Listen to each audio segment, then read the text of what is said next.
What is up, everybody? Welcome out to our 6 o'clock live stream. We are in a different scenario, as you can see.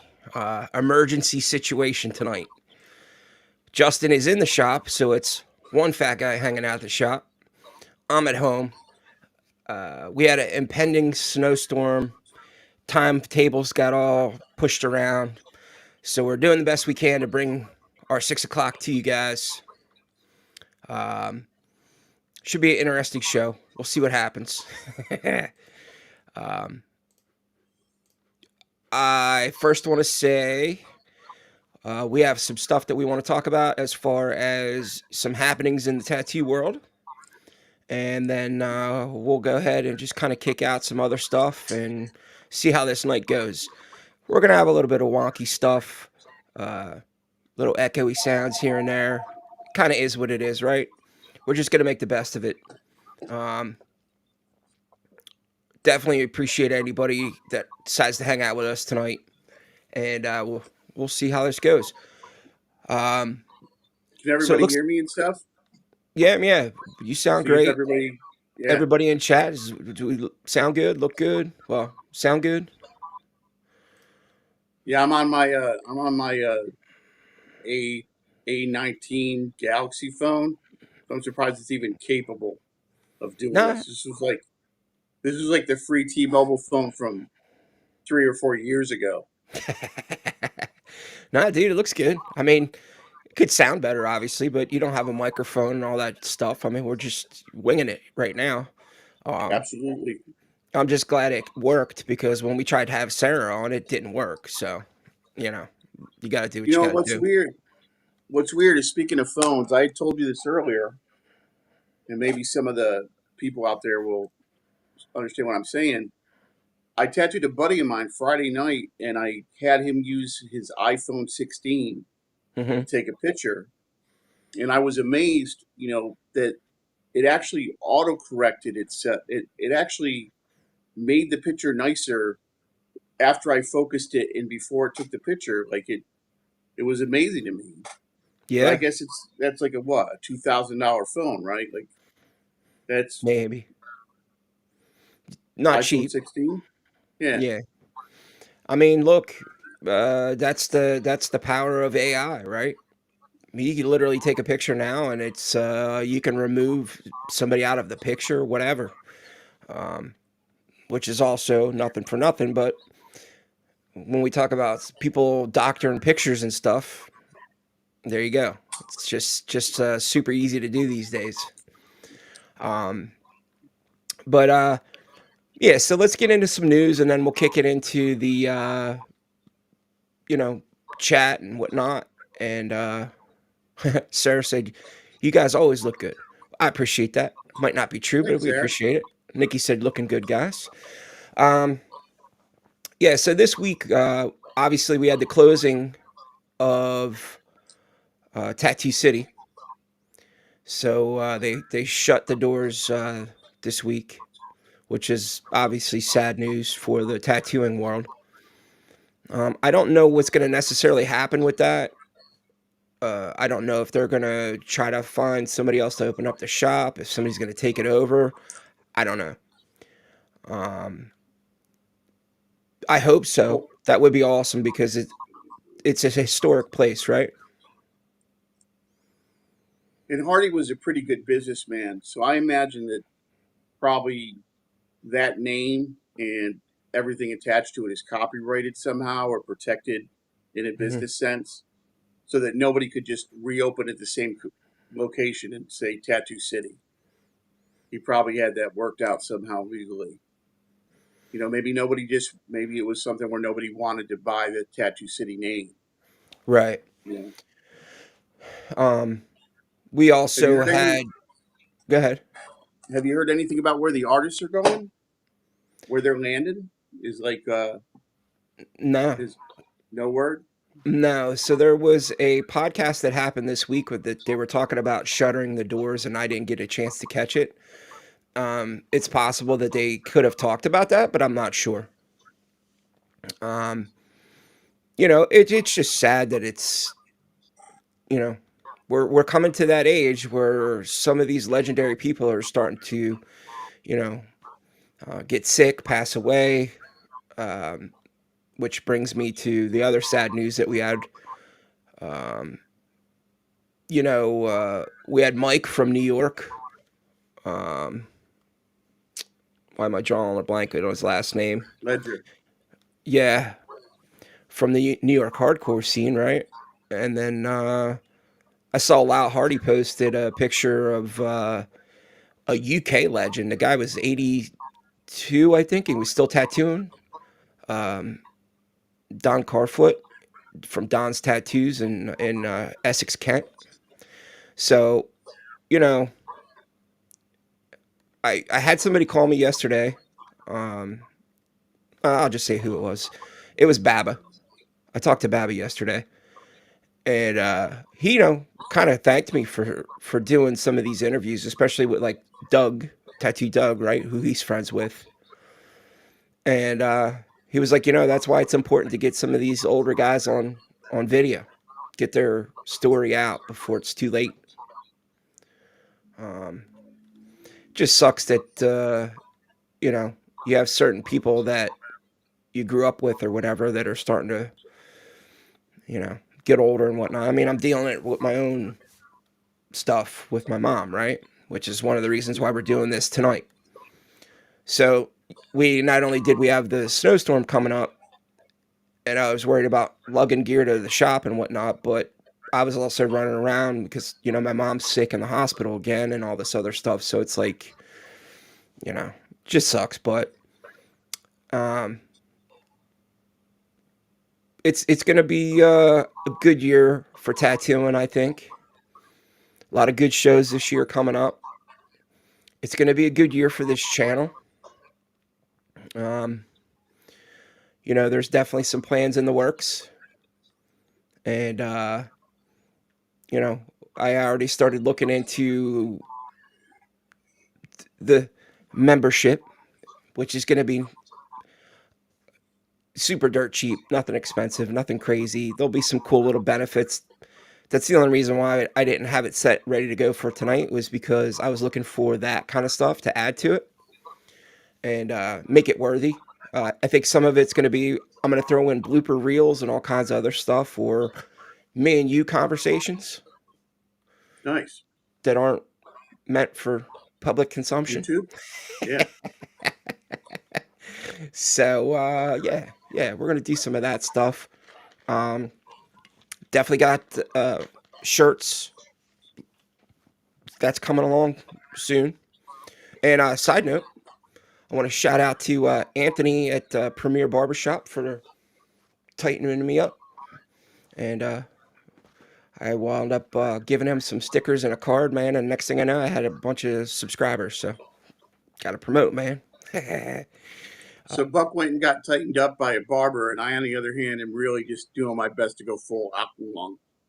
This is going to be aqualung winter. I'm gonna hopefully, Oh, if we can there we just, go. nice. Who is $5 that? super chat. Got Sarah. Thanks, Sarah. The thing with Ledger, right? With Mike Ledger, is there's a weird connection between sort of CBGB's, the Lower East Side, the New York hardcore scene, and a whole generation of emergent tattoo artists that are in New York now. So like Andrea Elston, uh, I think Michelle from Daredevil, um, Mike Ledger, Chris O'Donnell, like they all sort of came up, in these like I think when they started, the majority of them worked in illegal shops. Sean Vasquez, um, and they were all just people that you would see at shows, Hmm. and so and so's doing work now.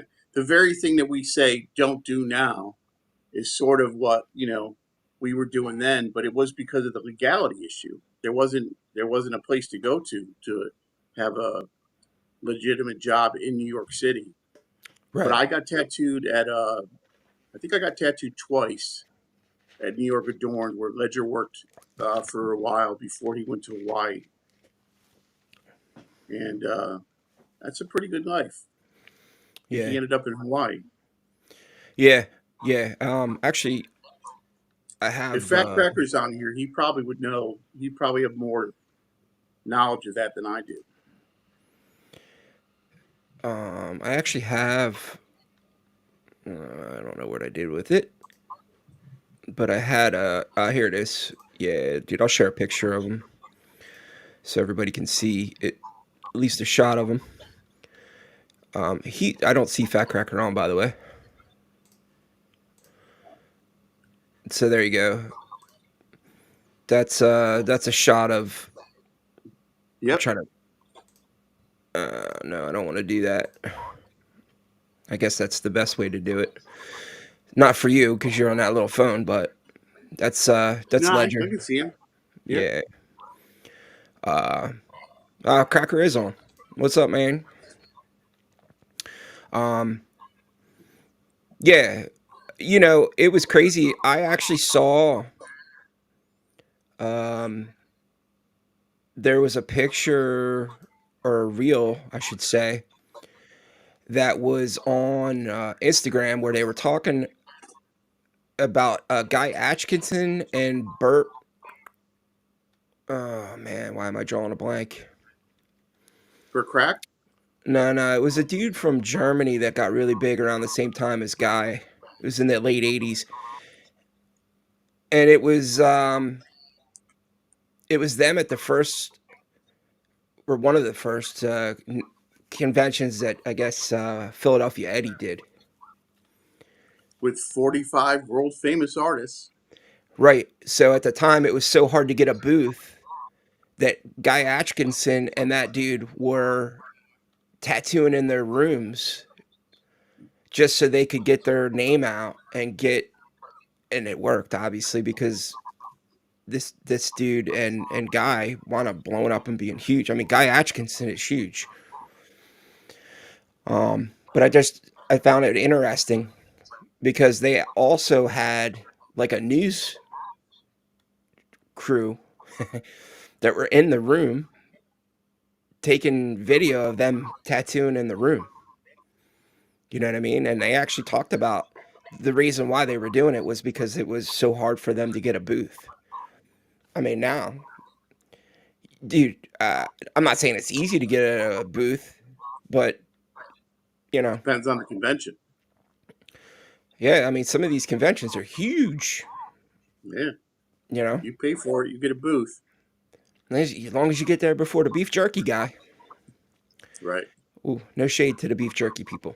I love the beef jerky. Um, but yeah, man, I'm starting to do some cool digging to see some of the older stuff, and I think that one of my ideas for this live stream going forward, it's not going to be every week because it's going to be tough to do. But I think what we're going to do is we're going to actually talk about tattoo artists that I can't really do a full episode on due to the lack of pictures, stuff like that. So at least we could have some information about those artists and talk about them and bring that stuff to, our listeners. So I don't know. What are your thoughts about that? No, I think that's a good idea where, people that we can't that you can't put a whole episode out about, but still have like enough of an impact. You Yeah. Who am I thinking of? I just got a book of his flash from Wendy. I can't think of the dude's name. Like a Sailor Moses, for instance, right? Hmm. There probably isn't a lot about Sailor Moses, a lot of media about him, but there's enough to where you could put something together with him and a couple other Yeah. guys like him. Like you could have enough information to talk about them for a little bit. Just don't have a lot of pictures and stuff like that. That was my Jack Armstrong. yeah. So I could not find any pictures of him. It was when Tattoo Doug was talking about him. I could not find any. I could find Flash, but I couldn't Right. find pictures of him. Um, you know, it's yeah, Fat Crackers just said it's extremely hard to get a booth at Gods of Ink in Frankfurt because Gods of Ink is almost like New York City TatCon or Norfolk, where you have to be invited. It's not open to just the masses to say, "Hey, man, we're gonna, um, here's the dates. First come, first serve. Get a booth." And I don't think it's a bad thing. Um, that there's conventions with giant booths because I think that it gives opportunities for these younger people that are coming up. You know what I mean? Um, these young people that are hungry just they need it just as much as anybody. I mean, I think it's like anything else in tattooing. You just sort of have to know where you're going. Like if you know, I'm going to go to the New York TatCon or Norfolk with one expectation, looking for one kind of thing, and I'm going to go to the Philadelphia Tattoo Convention looking for another. You know what I Right. mean? Like Yeah. I'm not going to go to the Philadelphia Tattoo Convention looking for machine parts for my rotary machine. You know what I mean? Just Right. yeah, Yeah. Well, we did that, yeah. We thought and it was funny. you couldn't even I get asked if they had springs. springs. Yeah, Right. tattoo Um. supply house with no springs. Yeah. So there you go. It's just knowing your expectations of what the show is going to be before you get there. Right. I mean, that was I plan on going to Reno this year. I plan on going to Norfolk again. Um, Obviously, I don't think I'll be able to swing any like overseas stuff. Um, London, baby. I would The love back to, man. row. I would love Yeah. to. But I don't see that happening. Um, maybe at some point. But New York City TatCon. I'd like to do Pagoda this year. I would like to Well, do Pagoda as well. Pagoda is a definite on my list one ago.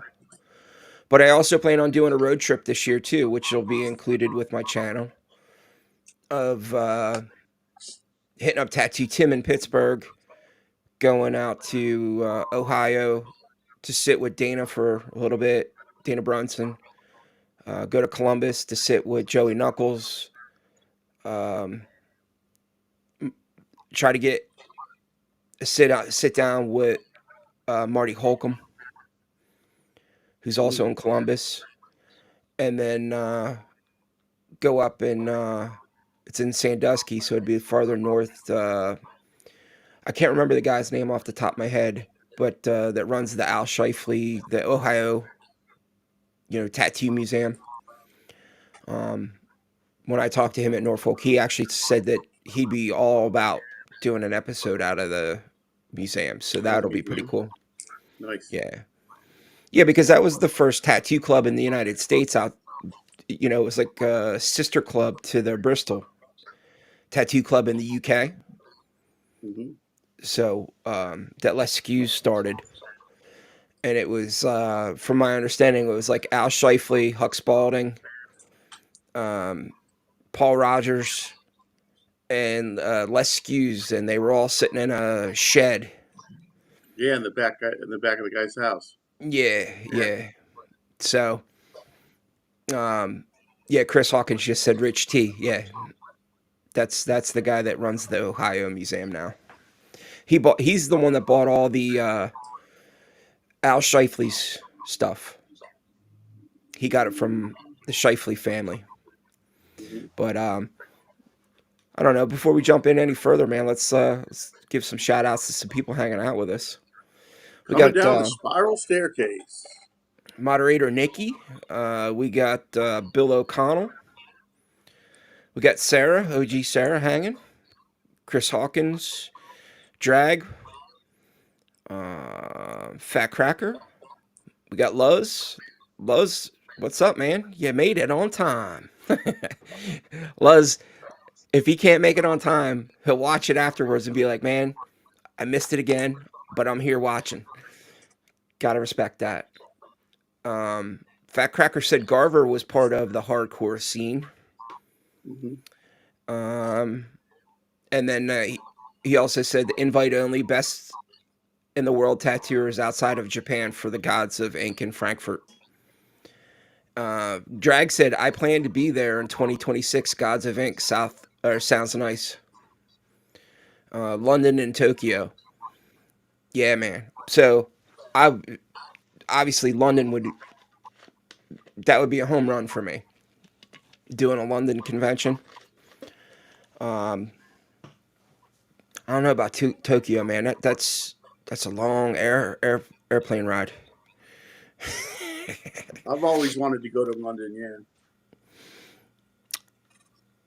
Yeah, dude, they got some crazy history.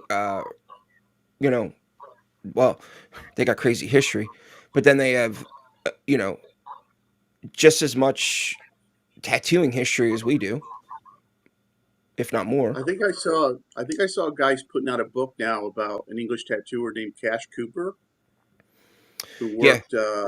Yeah, who and in the promo for the video, he was talking about how Cooper had an eagle that he kept in his shop, and he had like a puma or something that he would bring down to the pub with him.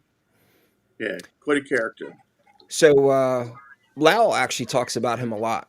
Cash Cooper. Now, I don't know if Lau has like a connection with him as far as his lineage, but I know I've actually seen Lau post stuff about Cash or talk about Cash Cooper. Um, you know, and obviously the Skews family, they're huge.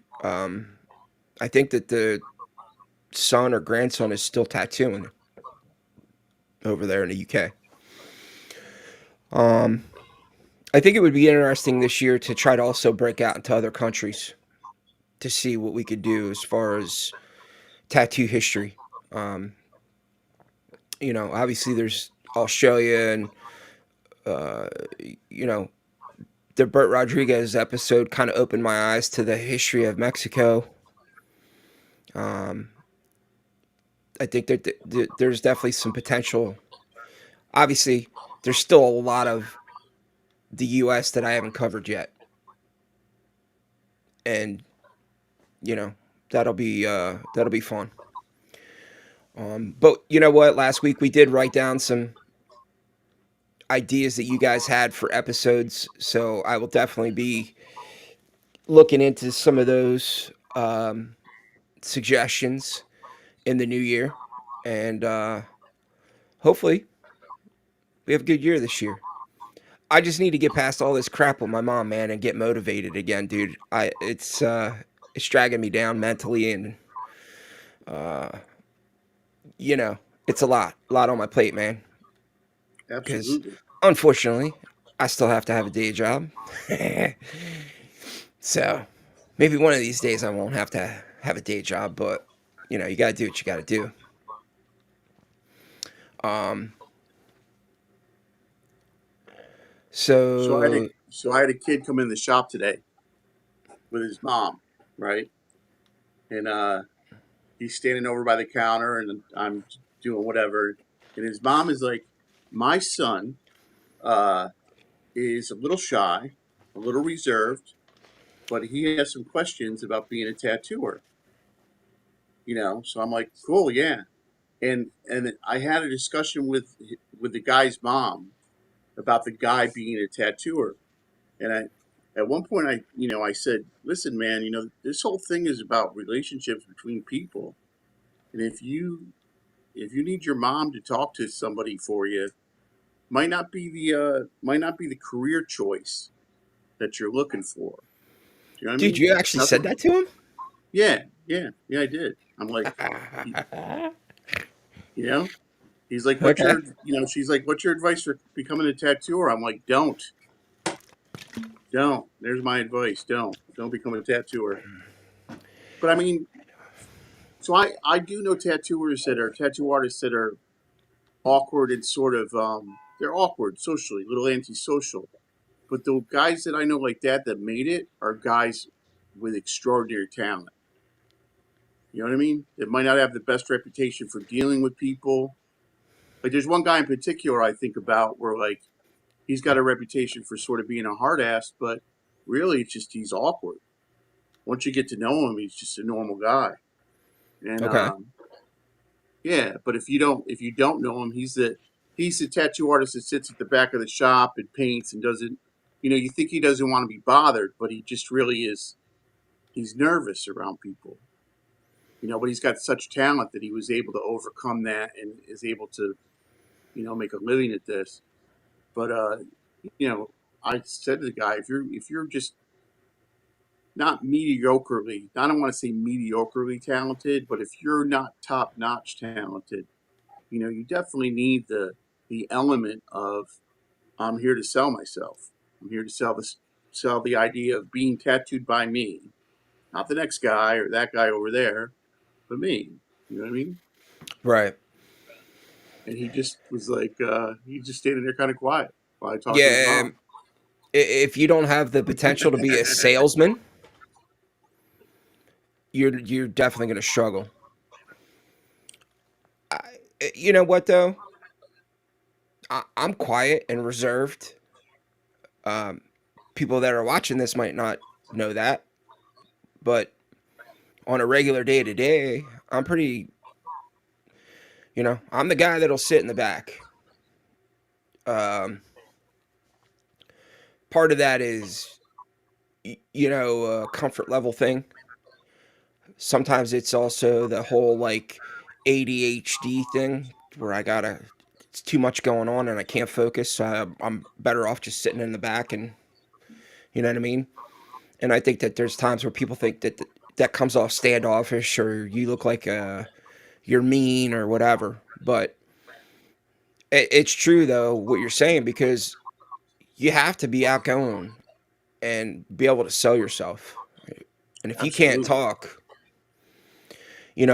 especially I think a perfect example of that is when you go to conventions, you'll see guys that are just kind of hunkered down and they're not really like, you know what I mean? But then there's the guys that are busy or the dudes that are like, hey man, how's it going? Da, da, da, da, da. Hey, check out this, dude.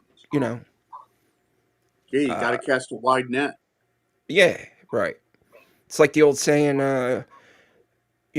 back in the day, the guys, if they wanted to hook up, sit out front of the bar and be like, hey, you want to go home with me? Hey, you want to go home with me? Hey, you want to go home with me? And eventually somebody would bite. Yeah, yeah, um, but you know, I have noticed that though at conventions where there's guys that are just they're perfectly content, just kind of like head down, maybe sketching on their pad or whatever, and not real talkative.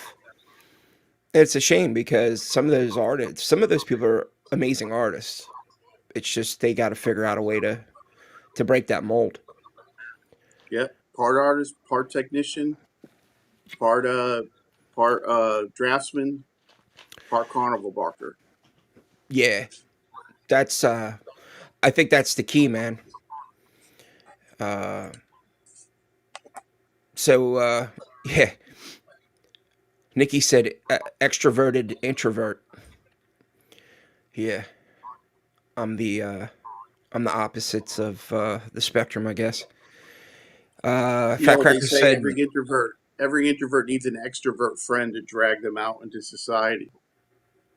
"Yeah, but you know what? See, that's the thing is, once I get rolling, I'm good. Yeah, It's yeah. just it's just that initial." Mm. Fat Cracker said, "Being an introvert is difficult as a tattooer, but still possible if you have the talent." Absolutely. Hmm. Absolutely. Um, you know, Justin and I actually try to comb Instagram and internet for stories and stuff like that to try to bring you guys every once in a while. Sometimes we come up with bangers of crazy stories like the lady out in Vegas that got the wonky tattoo that looked like a 2-year-old did it.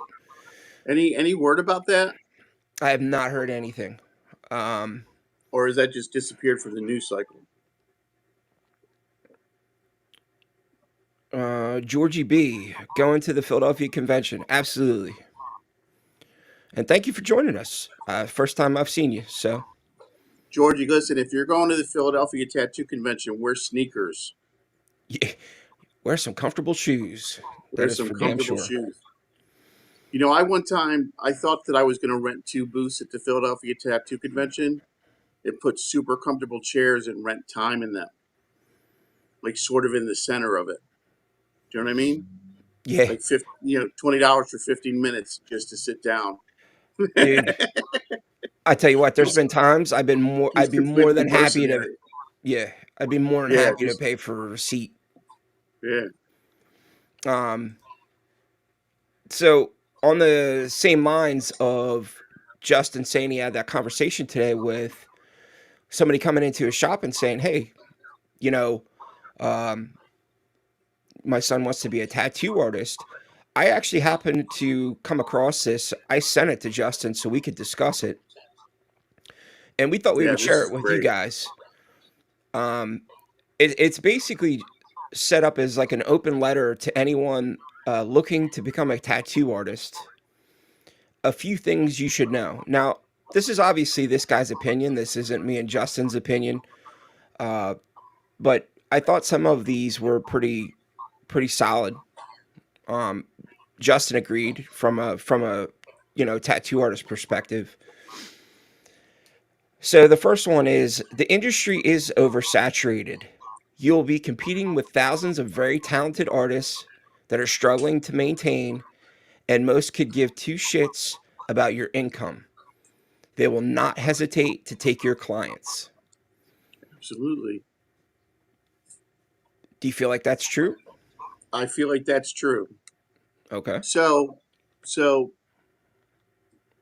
I also love the ship meme, right? The two ships, the one sailing really well, and it's like COVID money. Everybody with lots of disposable income, good economy, and then it's the same ship in a storm, and it's like slow season, bad economy. Yeah, I thought that was funny. I have noticed an increase of those conversations that are happening. Slow So, season. so in principle, if somebody comes in and says, uh, "What would you do this tattoo for?" I've gone to other couple shops, right? I will give a price. Now, if that same person comes in and says, "I was quoted another shop, I was quoted $300 at another shop," I'll say, then you should go get that tattoo done there. Like, I won't purposely undercut somebody else. I'll put in a competitive bid on a fair basis. But the second somebody starts talking about, well, they said this much, I'm not gonna I'm not gonna be the tattooer who's gonna try to slide in for $40 cheaper or $50 cheaper. As things are now, I mean, if I had nothing to eat, it might be different. But then I might just mug people like I'm the bad guy. Um, so the second point, and there was 16 of these, by the way, and we'll try to get through them as quick as we can. But I want Justin to give his opinion as he's the artist. I am not. So point number two was you are not special. You're the same as everyone else. The sooner you humble down, the better off you will be. I think that that goes for anybody, really. That doesn't just go for tattooing, man. I mean, that's in general, dude. There's something to be said about people that are humble, my opinion. Yeah, and I mean, like we were talking about Guy Atkinson earlier. Like how many innovative tattooers do you really know about? Like Guy, right? Started. I mean, he might not have been the first guy to do biomechanical, but he was the first name that I heard. Hmm. Right? Paul Booth, Philip Liu, like you know, how many how many guys are the guy that sort of creates it versus the 10,000 artists, myself included, that come after and try to work in that style. Do you know what I mean? Right. It's like for a while there, people were coming into the shop um, with these. Remember when the photorealistic Day of the Dead girls that Nico Hurtado was doing Hmm. were all around, and I would have to explain to customers like that this particular tattoo, as it looks, was done by a guy who's extra talented, Hmm. and I can do a beautiful Day of the Dead pinup girl, but it's not going to look like this, you Right. know. I and this isn't. I'm not saying this. We'll wait till the cops go by. There you go. Working Um, tattoo shop. I will say though that I have seen you on more than one occasion say, "Hey, look, man, that's really not my thing. I'm not, the guy for that piece." Yeah. Instead of there's certain, times where people will actually just be like, "Hey, man, I'll do whatever," and maybe can't do the piece that's being asked. So, um, I don't know the guy at all that did this list, but I definitely wanted to give him a shout out or credit, I should say, for putting this list together. It was Jerry Pipkins. I don't know who he is. So, point number three that he had was listen to the old schoolers. They've been there and done that. I think that's words of wisdom for anything that you do. You should always try Nah, to lean on veterans that have been in a business or whatever you're doing. Like when I started doing sound back in the day, I wouldn't have just been like, "Ah, well, screw you, dude. You don't know what you're talking about." But I mean, I think if you were tattooing before 2020, is it even tattooing? Why do I want to listen to them guys? um, And which I guess, that's a huge difference, I think, between now and then. And I think maybe it has something to do with society in general, or maybe uh, you didn't disrespect old head tattooers when I was new because you just didn't disrespect people like that, and because you might get your ass kicked. mhm, Whereas I think that now there's a much, there's much more stress in certain circles on innovation. And if you're not doing the cutting edge, innovative uh, processes, then they just don't want to hear from you. right. They're more interested in the new than the So time tested. this is point number. Apparently, I must have skipped a couple, but point number seven: a good mentor will turn you away when you ask for an apprenticeship, but he or she expects you to keep trying. It's the old way of weeding out those who really want it and deserve it. Yeah, at the Zen monasteries. I know it sounds corny, but you would go to the Zen monasteries and be like, "I want to study and I want to live by the monastic rules," and they'd say no. They'd say no and shut the gate in your face. And you might have to wait out there for days and days and days or weeks or whatever. When people talk about, and I know that there's like mean spirited hazing, like there's no doubt that there's people that are dicks. You know what I mean? Right. But you know what I mean? You don't. If you give something away to everyone, it has no value anymore, right? And I don't care whether that's working on a motorcycle, doing a tattoo, doing a painting, like making a certain kind of food. I mean, you know, you got to be a certain kind of student for the teacher to teach you the death touch, right? He doesn't teach the death touch, the There you go. Denmark death touch. Not everybody gets taught that. Okay. Um, Point number 8, tattooing is a business for everyone. For you, for the shop owner, for the piercers, etc. You have to treat everything you do as an independent business owner, from advertising yourself to keeping client lists and doing your own taxes. Learn proper business management. Yeah. I Yep. think that's huge. Can't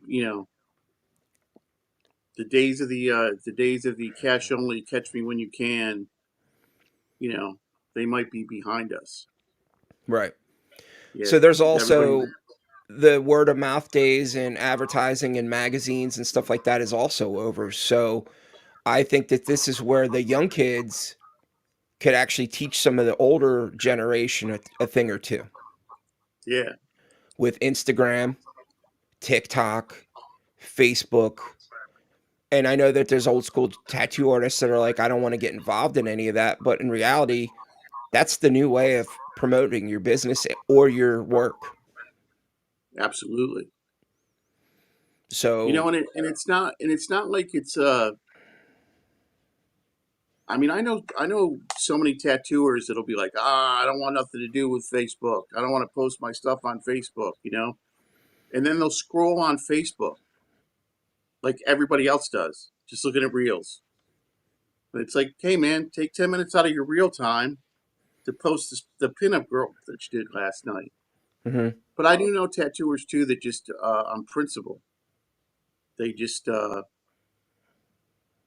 they avoid media. They don't want yeah. any part of it. Whoa, Medusa's noggin. Thank you. Thank you for the $10 super chat. I appreciate that, man. Thank you so much. Yeah, my fingers are cold from my mom. Um, Point number 9, and I've heard Number 9. actually I've seen you do this and I've heard you talk about this, so I know that this is huge. Um, it is not a 9 to 5 job. It is all hours or every day, at least for the first 10 years. You'll never rest and will always be communicating with clients.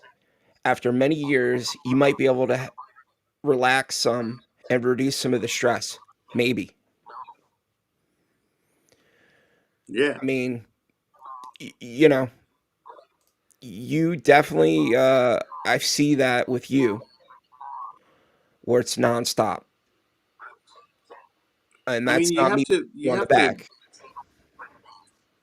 you have to love tattooing. To be a really good tattoo artist, you have to love tattooing. Like, you know, like I enjoy seeing tattooed people and looking at their work. Hmm. I enjoy like if another artist is chill, you know, I like looking through magazines. I like looking through Pinterest, you know. I mean, I'm not 100% about tattooing anymore because I had a bunch of crotch goblins that I got to take care of. But you know, still takes up a lot of my time. I wasn't breezing past the crotch goblins comment. I happened to look down and see Sarah's comment. She said, I know someone who had most of her bookings through the shop. Then when she left, the shop wouldn't let her access the records anymore, so she lost nearly her whole clientele list. Yeah, that's you know, there's some dick moves. I was getting tattooed one time in a shop by an artist that wasn't my normal artist. And before the tattoo started, I went to my normal guy, Mike, and I was like, "Listen, man, you know, I don't. You're just busy. I got a little bit of a tattoo Jones. I'm gonna go get tattooed by this guy over, you know, two booths over from you." And it was one of the coolest experiences ever, man. Mike was like, "Dude, yeah, we don't compete with each other like that. Hmm. You know, we you know we sink or swim together. You know, you get tattooed here, you get you know." The only time I don't like when my clients get tattooed by other people is when they get shit work and then come back in. You know what I mean? Like if Yeah. I've tattooed somebody a couple times and then they go for like the kitchen table special and get some kind of wonky piece, and then they're like, oh well, Yeah, right. Like you could have I'm just came here. right. And it's not like you're not fair, dude, because I've seen you work with people, especially on prices. Um, Number 10, don't depend on the shop to supply you with 100% of your clients. Promote yourself in every way possible. You're responsible for generating your clients. So that goes exactly what Sarah was just saying. Yeah, there should be like a there there should be a balance. There should be a balance between shop and individual artist. Like you don't want a tattoo artist that promotes themselves at the expense of the shop, almost as if where they're working is incidental. But you don't want a shop that won't let an artist, have access to their own clients. There has Mm. to be some common sense because some artists are predatory shop hoppers. You know what I mean? Yeah, It's just the truth. Just like there's predatory shop owners, there's predatory artists who will come in and burn up as much of a clientele as possible and then split. And if it's a shop owner that's got any kind of sand, if a guy works here and 3 months later, after the guy splits, a client comes in and is like, I don't like what he did, or he, did this or that. It's my responsibility. I'm the shop owner. That came out of my house, right, you know? And I've had, as crazy as it sounds, I've had artists take full payment for pieces and then just, end up going down the street. right. And then Um, I I, got to eat that. I actually did find 4 and 5, by the way, that I skipped over. So we'll go back to this real quick. Getting and keeping an apprenticeship is hard. If you're lucky enough to get one, don't F it up. Yep. And I think we saw some of that with the, what was it, the apprenticeship gate or whatever the hell. It was back in the summertime with the girl that was Okay. making the TikTok videos or whatever. And instead of Yes. doing her apprenticeship, she was actually spending too much time. Yeah. Um, A thing that uh you have to understand, like when you're apprenticing, that the tattooer that you're working with, the tattoo artist, is a human being that might have had an argument with his wife that morning, or might have gotten some bad news about his kid or his mom. Like, I mean, the guys that I work for, I mean, there's a story about Topper and Tommy Knapp where Topper's like, if Tommy said do it that way, that's how you did it. But I mean, I believe in respecting the apprentices, but I also want to be understood that, you know, I might be having a bad day because it's easy, man. My friend Kevin was a roofer, and he said that when he was working for another guy, all he saw was a guy sitting in a bar making deals for roofs, right? And he was bringing in envelopes at the end of every day with the money from the roofing jobs.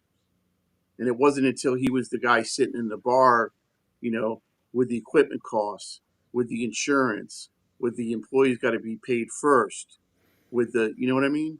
right. It's easy to not see, like, because I didn't see it either with the guy that trained me. All I saw was the envelopes going to him. I didn't see the headaches he had. So how much of that, though, do you think is the fact that you're not really coming from, let's say, like a corporate environment? You know what I mean? Yeah, Like where there's corporate environment, it's the manager, supervisor, whatever duties are implied. And they don't see it as such because you're just another guy hanging out the shop tattooing, but you're the owner that has to pay the taxes and the water bill and the electric bill and the cable and all that other stuff. hmm Um, an apprenticeship, this is point number 5, by the way. An apprenticeship can last 6 months or years. It is up to your mentor, not you, to decide when you're ready.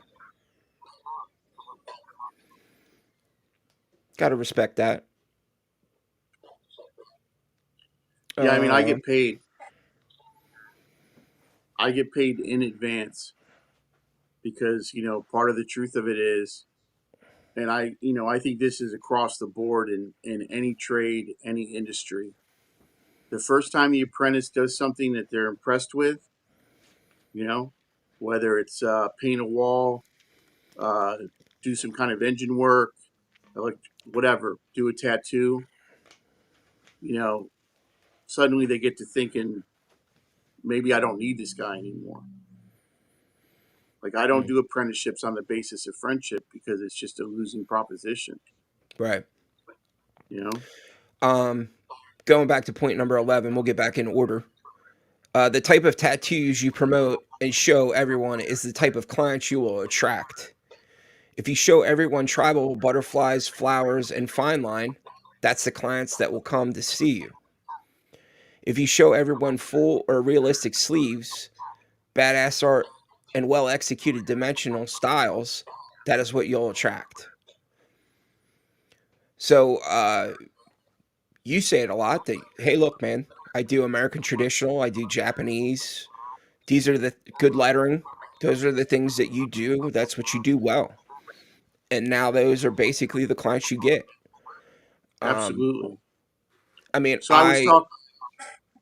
I was just gonna say though, I mean, I've seen a lot of well-rounded tattoo artists that can pretty much do everything, but I don't that didn't come out right.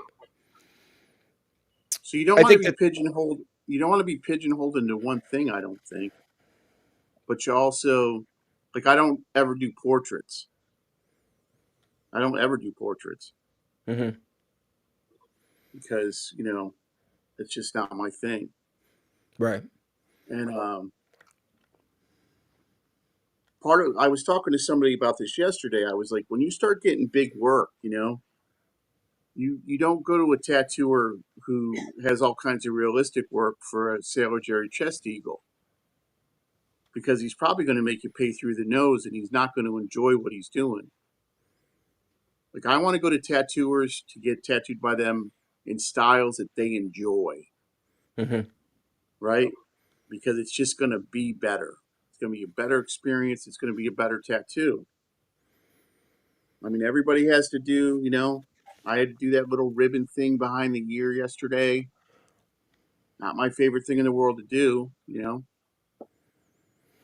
I was gonna say I thought there Well, was one of these on here where it talked about that, where it's like, early in your career, you might be like, screw doing butterflies and blah blah blah, but eventually, at some point, those $50 butterflies will start adding up. It's not yeah, all about the $1,000 pieces.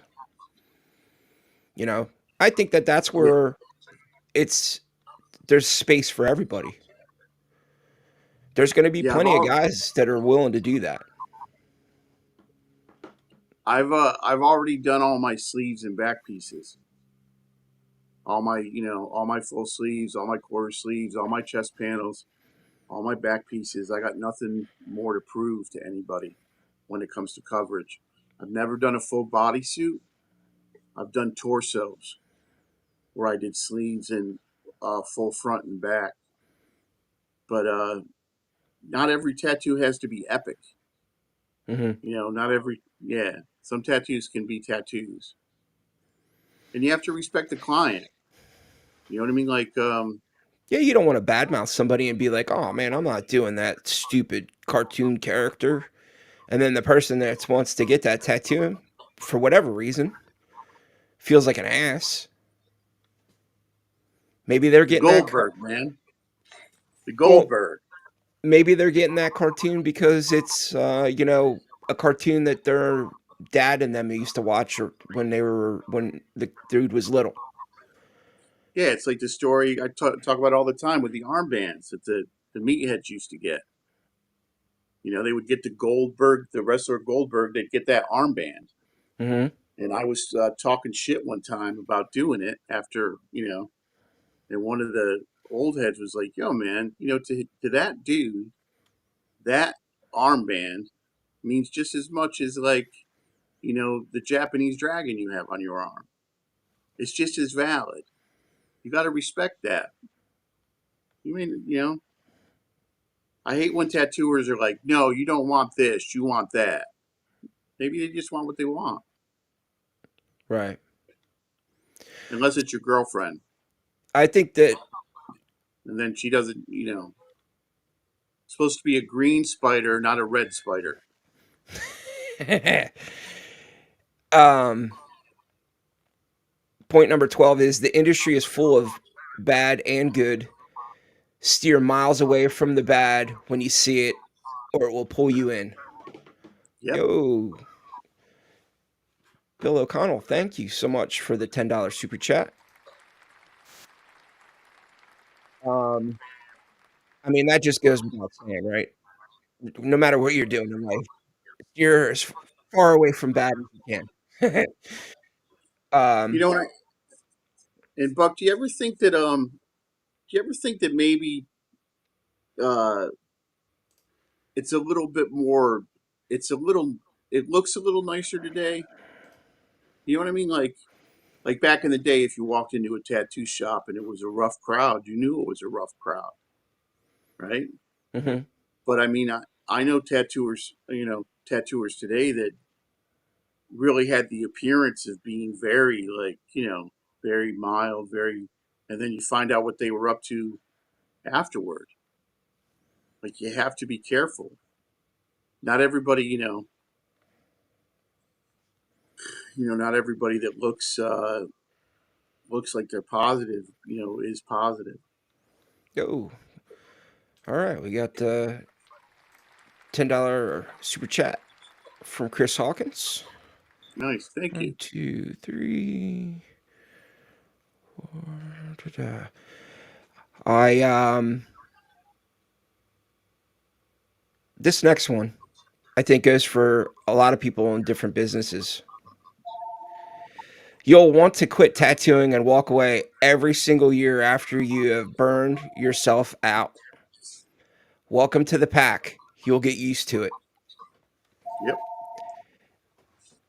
Yeah. Uh, One day your eyes are going to be bad. Your hands are going to hurt.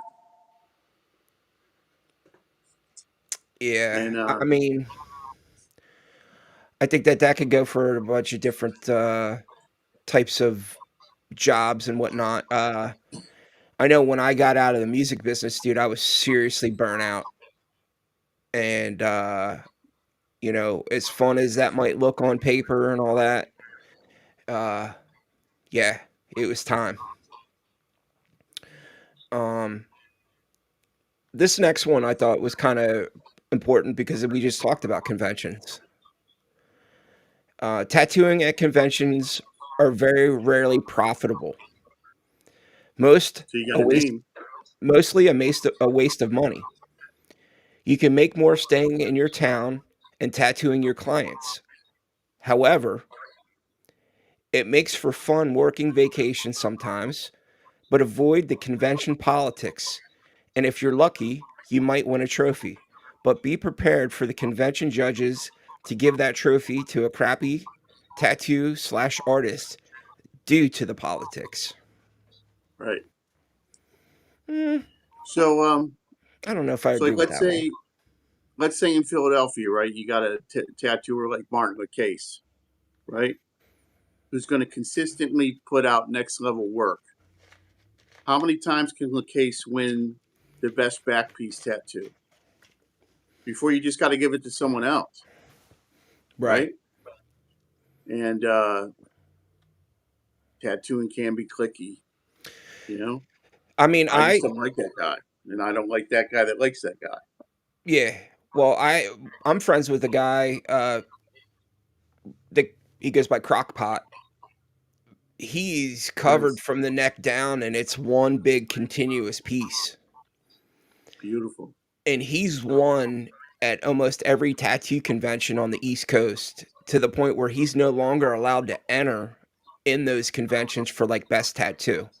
So right, anytime there's like a tattoo contest for best tattoo, he's I don't want to say he's like blacklisted or whatever, but they've stopped letting him get in them to the point now where he um they ask him to be a judge. So I think that that's in my book. That's what they should do. So if somebody like that that continually wins, you don't want them to not participate. So make them a judge. Well, I mean, if the guy that's running the tattoo convention, right, is involved in owning some tattoo shops in the area, you know, what does common sense say is going to happen?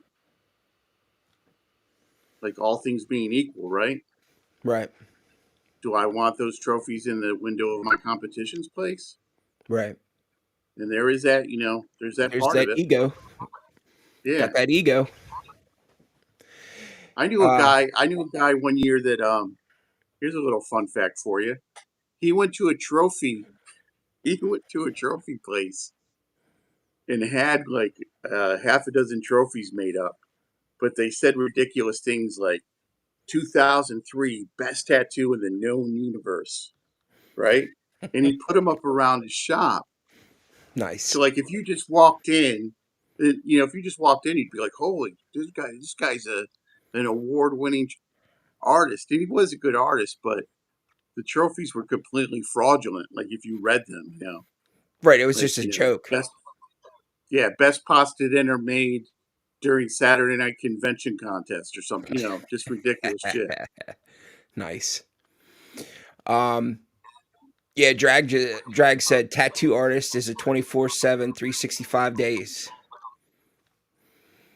I don't know if it It's a needs to go calling. that route, but I hear you Well, it's say a it a lot. calling. Right. It's a lifestyle. Yeah.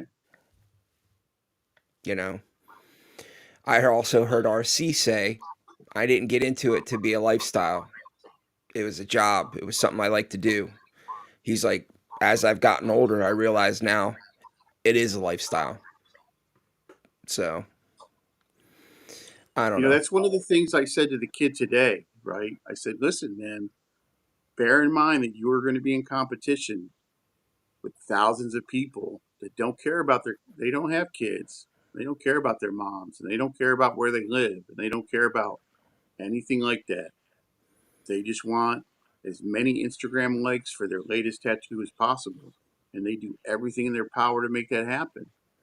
They grind and hustle and grind and hustle. And that's worthy of respect in its own way, For as long as sure. you're not cutting, as long as you're not cutting the next guy's throat. Right.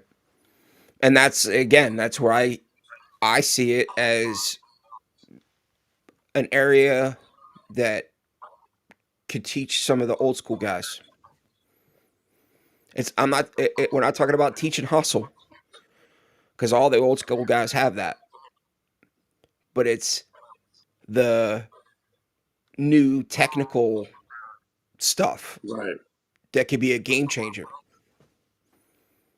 So, just like you, Justin, as we try to teach you how to use Instagram and Facebook. Does anybody even use Facebook anymore? Isn't it like once your aunt's on it, it's not cool? Aren't No, the dude. kids all using? It's all TikTok now, right? With the kids. Yeah, and I don't use TikTok, so I had a long conversation about that today. Drag just said if you're not tattooing clients, then the wife, the mother, the friends, even on holidays. There you go. Um, hey You guys, know, I think that that's something that's going to take a toll. You pretty quickly as this new sort of economic situation rolls around. Are people that don't know what to do with themselves.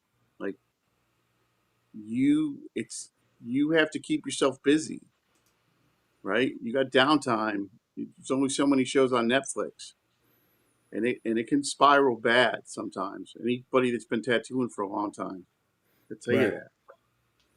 You got to know how to like motivate yourself and stay interested. right on. And Bill O'Connell just said, best wishes to you both and your families for 2025. Much appreciated, man. Yeah, happy and really happy New Year, prosperous New Year to everybody. Yeah, it's going to be a good year, man. We're going to do some different kick ass things. We want to thank you all for hanging with us in 2024. And hopefully it just keeps getting better. Hopefully our live streams keep getting better. We're going to try our best. No promises there. But, you know, we're going to definitely try to get some new things worked out as Justin disappears slowly from the camera. But thank you all for hanging out with us tonight. Thank you all who hit us up with super chats. Thank you all for anyone that made any comments tonight. They're all appreciated. It doesn't matter if there's money attached to it or not. We love you all the same. Doesn't matter. And we will catch you all next week. Peace. Take care. Be safe.